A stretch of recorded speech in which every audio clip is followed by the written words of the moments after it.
میں اپنے سب الفاظ کا مداوع کروں گا۔ حدید نے اس کی کالی بھنور سی آنکھوں کو اپنی گرے گرین آنکھوں میں جکڑا۔ کس کس بات کا مداوع کریں گے؟ مجھے اس کمرے میں آنا ہی نہیں چاہیے تھا۔ کتنے آرام سے آپ نے کہہ دیا سب بھول جاؤ۔ میں وہ تضحیک کبھی نہیں بھول سکتی۔ آپ کے لیے آسان ہے بھولنا، کیونکہ آپ نے نفرت نہیں سہی، مگر میں اس سے آگے اسے بولا نہ گیا۔ نہ جانے کیا کیا یاد کر کے اس کے بے اختیار آنسو نکل پڑے، مگر وہ اس شخص کے سامنے رونا نہیں چاہتی تھی۔ فوراً دروازے کی طرف بڑھی کہ بائیں ہاتھ کی کلائی حدید کے ہاتھ میں آ گئی۔ حیرت کے مارے مڑی۔ I am sorry for everything sweetheart. Hadid کی بات پر حیرت کی جگہ اشتیاق نے لے لی، اور حورین کا دایاں ہاتھ حدید کی گال پہ گھوم گیا۔ وہ تو اس شیرنی کے تیور دیکھ کر ششدر رہ گیا۔ How dare you to touch me. میں وہی ہوں جس نے آپ کی زندگی جہنم بنا دی تھی۔ آئندہ یہ جرأت مت کیجیے گا۔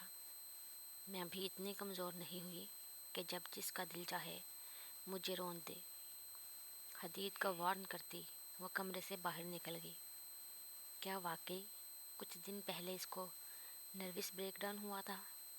حورین نے اس کے 14 طبق روشن کر دیے تھے، پھر بھی اس نے ہار نہ ماننے کا مصمم ارادہ کیا۔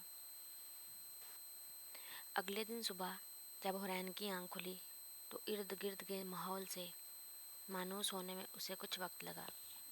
حیران ہوتے اپنے چکراتے سر کو تھام کر بیڈ پر اٹھ بیٹھی، پھر یکدم آیا کہ رات کو حدید اپنا غصہ نکال کر وہ ساتھ والے کمرے میں آ کر روتے روتے سو گئی تھی۔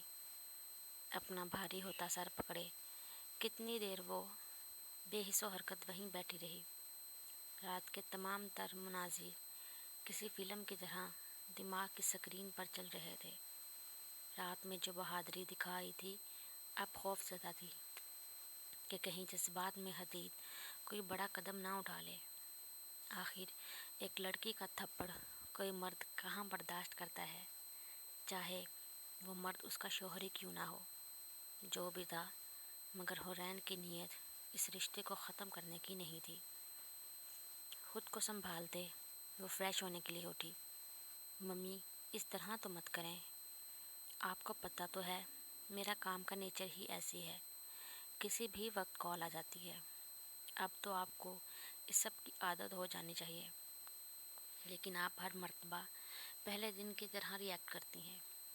اس نے ابھی کچن کی جانب قدم بڑھائے ہی تھے کہ حدید کی آواز آئی۔ خود میں ہمت پیدا کرتی آگے بڑھی۔ آخر کبھی تو اس کا سامنا کرنا تھا۔ السلام علیکم۔ حدید اور ممی ایک ساتھ متوجہ ہوئے۔ اب کیا کہوں تمہیں؟ پتہ نہیں تم نے یہ پروفیشن کیوں جوائن کیا؟ اس کے سلام کا جواب دے کر سائرہ بیگم پھر سے حدید سے مخاطب ہوئی۔ آپ کو تو فخر ہونا چاہیے۔ حدید نے محبت سے انہیں ساتھ لگاتے ہوئے نظروں کے فوکس میں اس بے مہر کو رکھا جو ٹیبل کے گرد رکھی چیئر پہ بیٹھے جوس پینے میں ایسے مگن تھی جیسے اس کے ارد گرد کوئی نہ ہو۔ حدید حسرت سے اس کو دیکھتا رہا جو اس کا سکون غارت کیے کتنی پرسکون تھی۔ اسی لمحے حورین نے نظریں اٹھائیں۔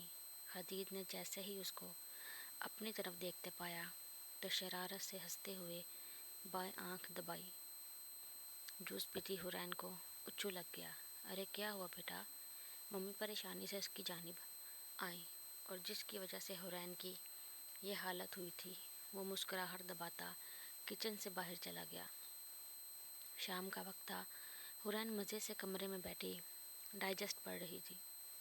کل رات سے پھر وہ حدید کے کمرے میں نہیں گئی تھی۔ ویسے بھی حدید واپس اپنی ڈیوٹی پر وزیرستان جا رہا تھا۔ حورین نہیں چاہتی تھی کہ اس سے سامنا ہو، مگر وہ یہ نہیں جانتی تھی کہ ہر خواہش پوری نہیں ہوتی۔ دروازے پر دستک ہوئی۔ یس کم ان۔ حورین کی اجازت پاتے ہی جو شخص اندر آیا، حورین اس سے اس وقت روبرو ہونے کو تیار نہیں تھی۔ سوچا جانے سے پہلے اب کو ایک نظر دیکھ لوں، پھر پتہ نہیں کب مل پائیں۔ ملیں بھی یا نہیں۔ حدید نے اپنی مسکراتی نظروں سے حوران کے گرد سحر باندھا، اور اس مسکراہٹ سے اس کے چہرے پر پڑنے والے ڈمپل نے حوران کی نظروں کو جکڑ لیا۔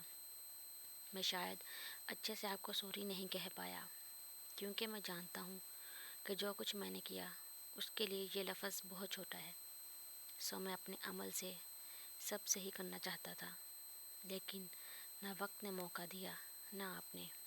اس کی نرم گرم نظروں نے حوران کو سر جھکانے پر مجبور کر دیا۔